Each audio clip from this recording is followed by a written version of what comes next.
want to specifically focus on attachment and bonding in this video because it plays such a phenomenally important role in a person's psychological functioning throughout their lifespan that it's important to know what you're looking for. So babies are entirely helpless when they're born, and they have to rely on other people around them to be able to survive in those first couple of months. So from an evolutionary perspective, bonding is absolutely essential because that is what ensures that the baby survives. Now, you can imagine it for yourself. Luckily we've forgotten what that feels like. But imagine being in a place where you don't understand how anything works. You can't move for yourself. You can't talk or communicate with anybody. And that feeling of helplessness that might create. And so from that perspective, very important to make sure that you are there for your baby and that you react and interact with them when they need it. So what bonding really does is it builds those feelings of trust. So not just trust in the immediate caregivers that your baby is interacting with, but a sense of, I can trust the world. You know, the world is not such an unpredictable place. Somebody will help me when I need it to. It helps your baby's self-worth. It builds that to know somebody's going to react when I need it. It helps them to create a sense of belonging, of needing to be here. It is very important for a good bond between mom and baby. And when you have a good bond and you feel secure in your attachment, your baby is going to feel much more confident going out into the world, exploring everything around him, because he knows whatever happens, he can always go back to that safe harbor and everything will be okay. And lastly, having a good bond sets your child up for later development and being able to interact competently in a social manner, and also for their academic functioning later on.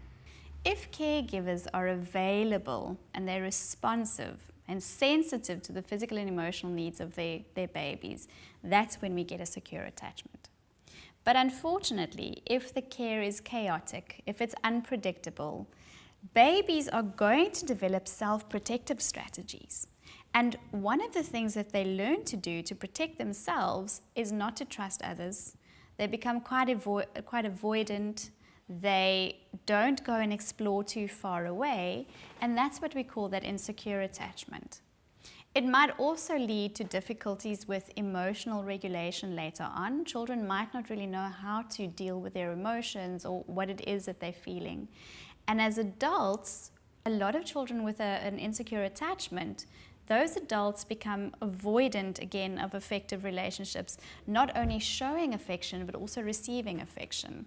And they might get to a point where they dismiss their own feelings. They're not entirely sure what it is they're feeling or how they should be feeling about things. The hormones that are actually produced during pregnancy have very important functions in the brain, and they actually change parts of the hippocampus so that moms will learn very quickly. They pick up their baby's cues much more quickly than other people around them. Their spatial memory increases and becomes better, and they become very good at actually processing the emotional cues from their baby's facial expressions.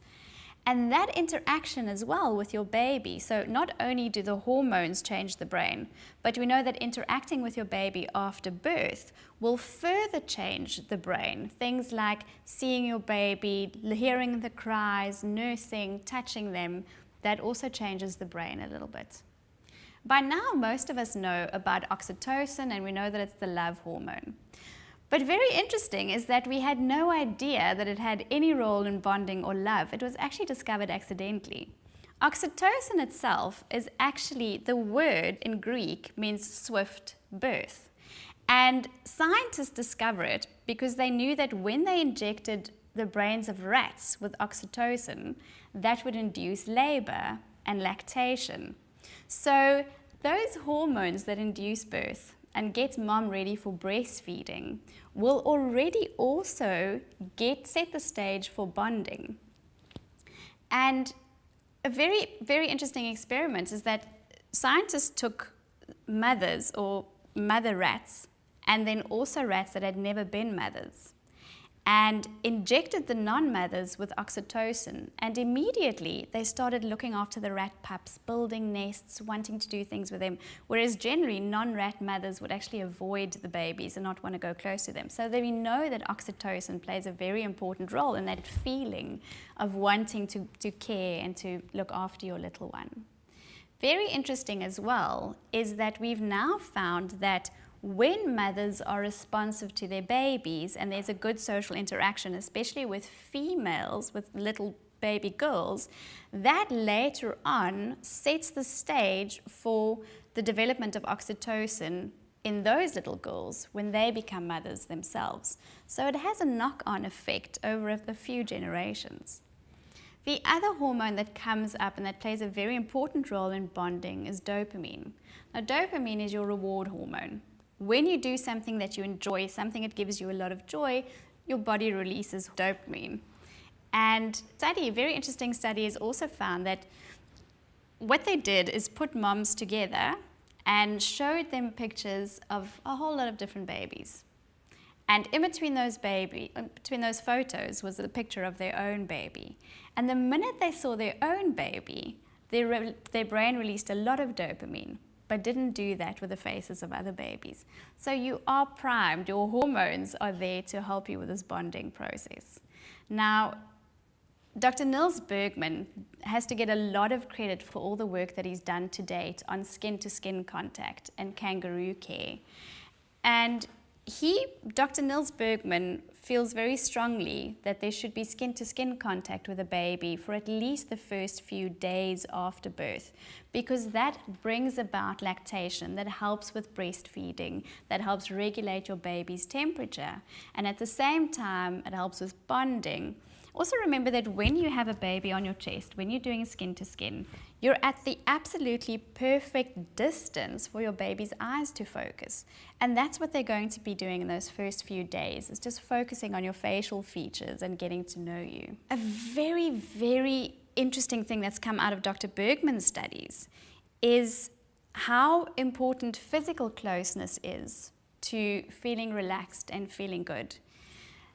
There was a practice quite a few years ago where when babies were distressed or fussy, we would take them away from mom, because then we found that they would calm down. Mom had a little bit of time to just worry about herself, and we thought everything is great. When you put babies in a nursery away from mom, they're very quiet, they don't fuss, and we were thinking, this is fabulous. But Dr. Bergman then did studies on their stress hormone levels, cortisol, and found that those babies, even though they were quiet, had very, very high levels of stress and high levels of cortisol. And the explanation for that is that from an evolutionary perspective, again, if there is a threat in my environment, if I'm tiny and helpless and I can't do anything, and there's a threat, but it's further away from me than my mother is, I'm going to cry so that my mom can get to me before the threat does. But if I feel that the threat is closer to me than my mom is, I'm going to keep dead quiet so that I don't make a fuss and so that I'm not noticed. And so quite often, that quietness is not a calm state, but it's a state of freeze. And for that reason, it's very, very important to have your baby as close to you as you can in those first few days, weeks, and even months after birth. It is important to know that with some mothers, that feeling of love and just wanting to care for your baby comes immediately, and for some mothers it doesn't, and that's absolutely fine. If you really think about what's just happened to you, you have just been introduced to this stranger that you don't know from anywhere. You don't know who they're going to become or what they're going to be like. It's going to have a lot of implications on your life, socially, financially, going forward. It's a lot to take in, so it's perfectly fine not to be entirely sure about this thing just after birth. Sometimes bonding takes a little while to develop.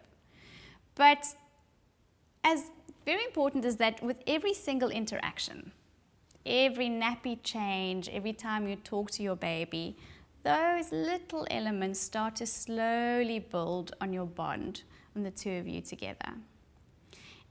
If you don't bond immediately, it's important to remember that bonding is not an all or nothing thing.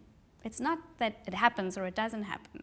So again, every little bit of effort that the two of you put in, every little bit of interaction between you, that slowly starts building their bond, and hopefully we get to a point where we have a good attachment bond between mom and babe.